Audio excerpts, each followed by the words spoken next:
ये कहानी है एक पुरानी बस्ती की, जहां के कब्रिस्तान को लेकर लोग कहते थे कि सूरज ढलने के बाद वहां की जमीन जाग उठती है। आधी रात का सन्नाटा।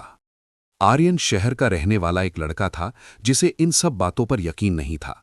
एक रात अपने दोस्तों के साथ शर्त लगाकर वो गांव के उसी पुराने कब्रिस्तान में चला गया। हाथ में सिर्फ एक टॉर्च और दिल में थोड़ा सा डर, लेकिन जुबान पर बहादुरी थी। कब्रिस्तान के लोहे के दरवाजे ने चरमराते हुए उसका स्वागत किया। चारों तरफ सन्नाटा ऐसा था कि आर्यन को अपनी ही सांसें सुनाई दे रही थीं। अजीब सी आहट। जैसे ही वो बीचों बीच पहुंचा, उसे महसूस हुआ कि कोई उसके पीछे चल रहा है। उसने पीछे मुड़कर देखा तो वहां कोई नहीं था, लेकिन जैसे ही उसने आगे कदम बढ़ाया, उसे पायल की छन छन सुनाई दी। उसने अपनी टॉर्च घुमाई। रोशनी एक पुरानी टूटी हुई कब्र पर पड़ी। वहां एक छोटी बच्ची बैठी हुई थी जिसका चेहरा बालों से ढका था। आर्यन, बेटा, तुम यहां क्या कर रही हो? बच्ची धीमी आवाज में। मैं अपना खिलौना ढूंढ रही हूं। खौफनाक मंजर। आर्यन को दया आ गई। उसने पूछा, कहां गिरा है तुम्हारा खिलौना? बच्ची ने एक ताजा खुदी हुई कब्र की तरफ इशारा किया। आर्यन ने जैसे ही उस कब्र की मिट्टी हटाई, उसे अंदर कोई खिलौना नहीं बल्कि एक पुरानी कलाई घड़ी मिली। वो घड़ी आर्यन के दादाजी की थी, जो सालों पहले इसी गांव से गायब हो गए थे।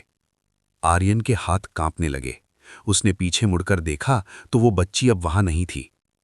अचानक जमीन से दर्जनों हाथ बाहर निकलने लगे और आर्यन के पैरों को जकड़ लिया।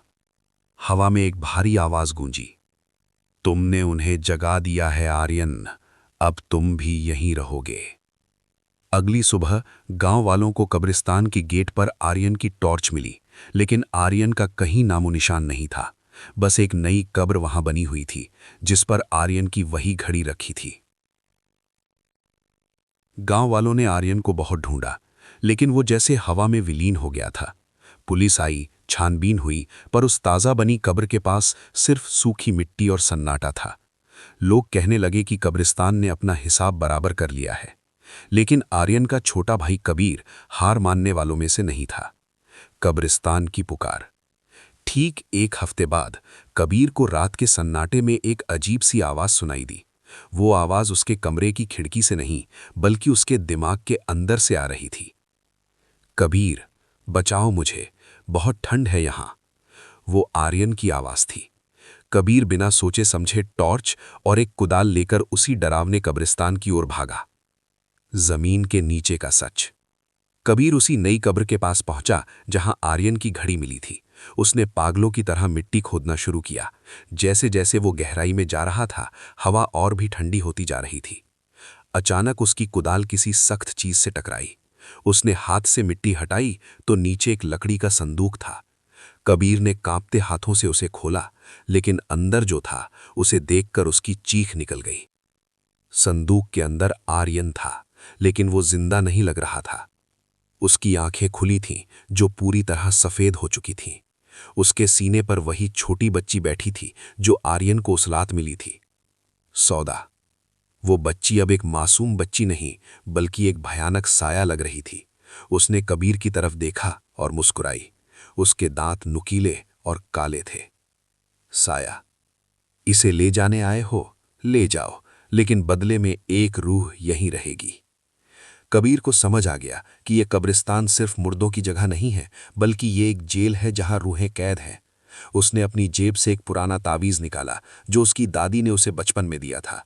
जैसे ही उसने उस तावीज को साए की ओर फेंका, एक जोरदार धमाका हुआ और पूरा कब्रिस्तान धुएं से भर गया। अंजाम। धुआं छटा तो कबीर ने देखा कि वो अकेला था। आर्यन का शरीर वहीं पड़ा था। उसने आर्यन की नब्ज जांची, वो चल रही थी। कबीर उसे घसीटते हुए कब्रिस्तान से बाहर ले आया। आर्यन बच तो गया, लेकिन वो कभी पहले जैसा नहीं रहा। आज भी जब कभी रात को बिजली कड़कती है, आर्यन जमीन की ओर इशारा करके कहता है, वे अभी भी नीचे हैं और वे मेरा इंतजार कर रहे हैं। कब्रिस्तान का वो गेट आज भी बंद है और गांव वालों ने उस रास्ते पर जाना हमेशा के लिए छोड़ दिया है।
पुजारी, जिसके शरीर पर अब उस सदियों पुराने शैतान का कब्जा था, मंदिर की सीढ़ियों से नीचे उतरा।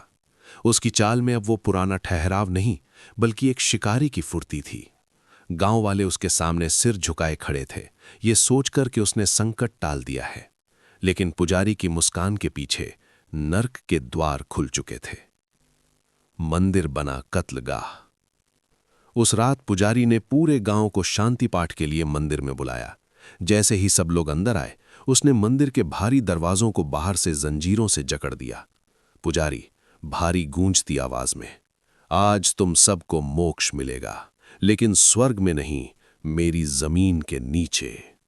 उसने हवन कुंड में काला पाउडर डाला। धुआं उठते ही लोगों को मतिभ्रम यानी हेल्यूसिनेशंस होने लगा। उन्हें लगा कि उनके बगल में बैठा इंसान उनका दुश्मन है। देखते ही देखते मंदिर के अंदर लोग एक दूसरे पर टूट पड़े। खूनी खेल शुरू हो गया।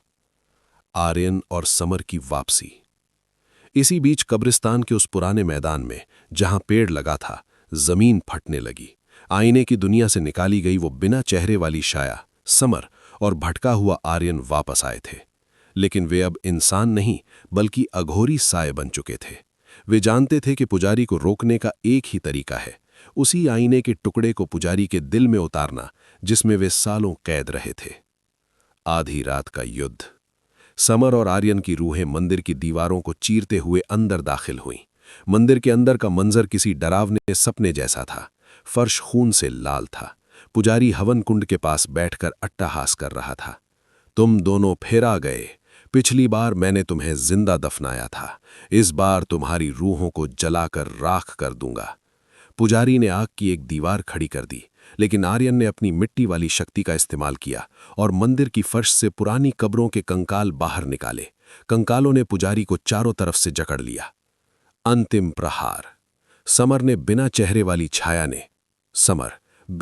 वाली छाया ने पुजारी की आंखों में सीधे देखा। उस पल पुजारी को अपनी मौत दिखाई दी। समर ने आईने का वो नुकीला टुकड़ा निकाला और पुजारी के सीने के पार कर दिया।